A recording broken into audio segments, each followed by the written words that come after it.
Mauritius, often associated with picture-perfect beaches and turquoise lagoons, is charting a bold new course.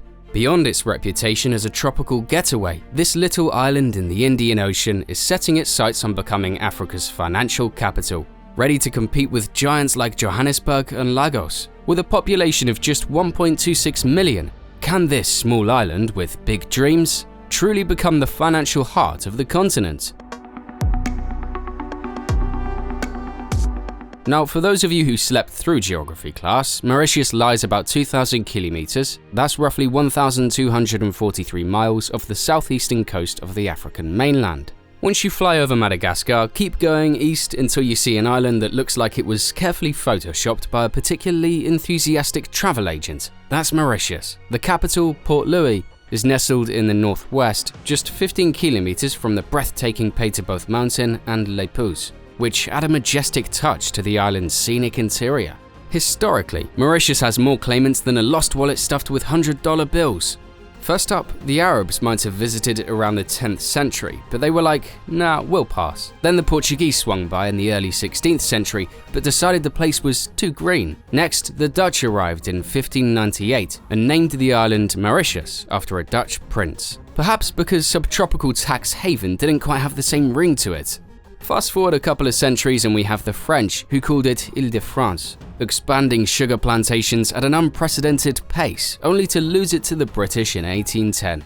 The Brits, in a true global empire style, marched in and kept the sugar rolling until independence finally arrived in 1968. And oh boy, did things change. Fast forward to the 21st century, and Mauritius is no longer just about sugar exports and postcard-perfect beaches. The country has become a shining example of African stability, with a robust democratic system, a thriving tourism industry, and a zeal to diversify its economy. Cue the grand plan, position itself as the financial nexus for the entire African continent. Now let's hop on a time machine back to the 1970s, when Mauritius was best known for three things: sugar, oh, and did we mention sugar? Yes, the economy practically ran on this sweet stuff. Back then, the island's main revenue was from exporting sugar to earn that all-important foreign exchange. The scenic coastline was a bonus, but tourism was still in its early days. Realizing that relying on one crop was about as risky as investing all your savings in dinosaur-based theme parks, Mauritius started to pivot. By the 1980s and 1990s, the country underwent what economists love to call structural transformation, which is code for,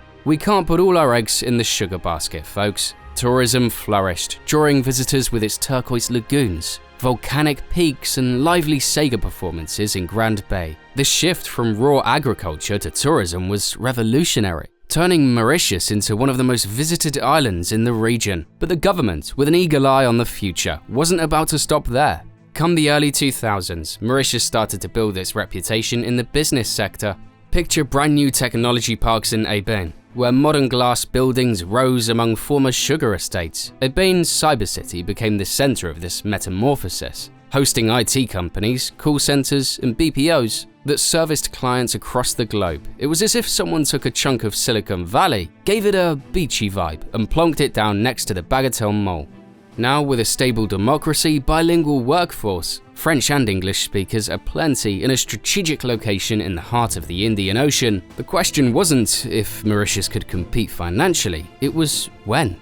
Over time, the island's leaders realized that building a robust financial services sector was the next logical step. After all, if Switzerland could be Europe's big money hub while being smaller than a slice of cheese, why not Mauritius for Africa? So, enter the new era: offshore banking, investment funds, wealth management, and more. With strong legal frameworks influenced by both French civil law and British common law, Mauritius was prime real estate for global financiers. The government actively encouraged foreign investment, creating an environment so inviting that investors poured in like tourists at a beachfront buffet. Mauritius had successfully rebranded itself from Sugar Island to Financial Oasis in under 5 decades, a transformation that would make any chameleon jealous. Alright, now that you're on board with how Mauritius went from sugarcane to suits and ties, let's talk about the master plan, because you better believe there is one. The Mauritian government, along with key industry stakeholders, has laid out a blueprint for turning the island into the beating heart of African finance. Think of it like building the world's fanciest sandcastle. except instead of grains of sand, you've got investment capital from all over the planet. Central to this push is the Mauritius International Financial Centre, MIFC. With offices sprawled across the futuristic Aben cyber city, it aims to serve as the nerve centre for global banking, investment and insurance. The government has enacted legislation that makes setting up shop in Mauritius akin to opening a coconut with a laser knife, surprisingly efficient and straightforward. Financial laws have been modernised, allowing for flexible structures like global business companies, GBCs and protected cell companies, which sound fancy and somewhat futuristic. But wait, there's more. Authorities have also introduced special economic zones and incentive packages to lure foreign investment. We're talking tax advantages that could make a billionaire blush and streamlined regulations to keep the bureaucratic beast at bay. There's even talk of developing new regions near the Grand River southeast, roughly 50 kilometers east of Port Louis, to accommodate incoming multinational corporations. This area, known for its scenic waterfall, might soon be known for money flowing just as quickly. Of course, building a financial powerhouse doesn't come cheap. That's why the government is investing heavily in infrastructure. From expanding highways to upgrading the Sir Siwu Sagul Ramgulam International Airport. They're also betting big on new tech hubs to support fintech, blockchain and any other tech you can imagine. In short, Mauritius is rolling out the red carpet for finance. They want your money, they want your businesses, and they want your top-tier talent. And if you happen to enjoy sunshine year-round, well, that's just an added perk. Will this grand scheme work? We'll get to the challenges soon, but for now, suffice it to say, if you're looking to incorporate an offshore entity or launch an investment fund in Africa, Mauritius has a seat ready for you. Let's pause our tropical daydream for a moment and get real about the hurdles, because even a paradise has mosquitoes. While Mauritius's quest to become Africa's financial capital sounds like a fairy tale, there are plenty of dragons on the road to happily ever after. First up, the dreaded tax haven label. Some international organisers and foreign governments raise eyebrows at Mauritius's low tax regime, suspecting that it might be used by the unscrupulous to launder money faster. The Mauritian authorities, of course, have repeatedly stressed that the island complies with global standards and that they've got robust anti-money laundering laws. Still, accusations pop up like a whack-a-mole, and it can't all be shrugged off with a beachside cocktail. Next, there's the small matter of competition. Financial capitals don't just sprout out of nowhere. They have to wrestle with established giants like Lagos, Johannesburg, and Casablanca. While Mauritius can flaunt its sun, sand, and stable politics, these mainland metropolises have the advantage of sheer size and direct access to local markets. The Mauritian government must therefore continue to strengthen ties with African countries, forging bilateral agreements that allow businesses to easily route investments across the continent.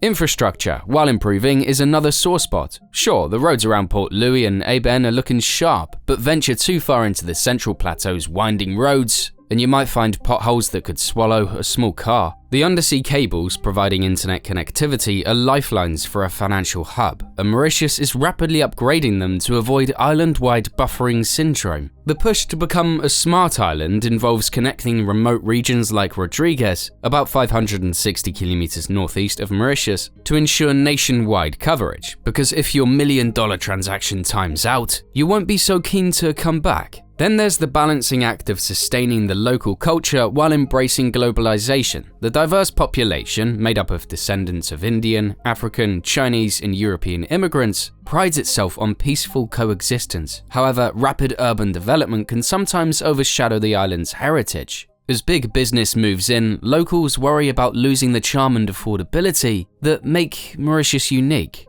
So where does all this leave our plucky little island? With its rainbow of cultures, postcard beaches, and borderline obsession with becoming the African finance boss? Well, if Mauritius has shown us anything, it's that it knows how to reinvent itself. From being a quiet colony of sugar plantations to a thriving hub of tourism and technology, the country has navigated historical tides more gracefully than a professional surfer on the Tamarin Bay waves. The ambition to become Africa's financial capital isn't just hot air, it's a natural progression in a long line of economic pivots. Over the next decade, we can expect to see more big names setting up shop in Cyber City or along the newly developed financial corridor near Port Louis. More global banks, insurance companies, and fintech innovators will likely find their way to the island, lured by the stable political climate, bilingual workforce, and wide range of investment incentives. We might even witness the creation of brand new business districts near regions like Black River or up around Grand Bay, areas that could soon be boasting corporate towers alongside beach resorts. If things go according to plan, expect to hear Mauritius' name dropped in the same breath as Dubai, Singapore, or Luxembourg, except with more palm trees, Sega music, and definitely tasty street food. But let's not forget, success doesn't come on a silver platter, even if that platter is shaped like an island. The global financial landscape changes faster than a chameleon crossing a rainbow.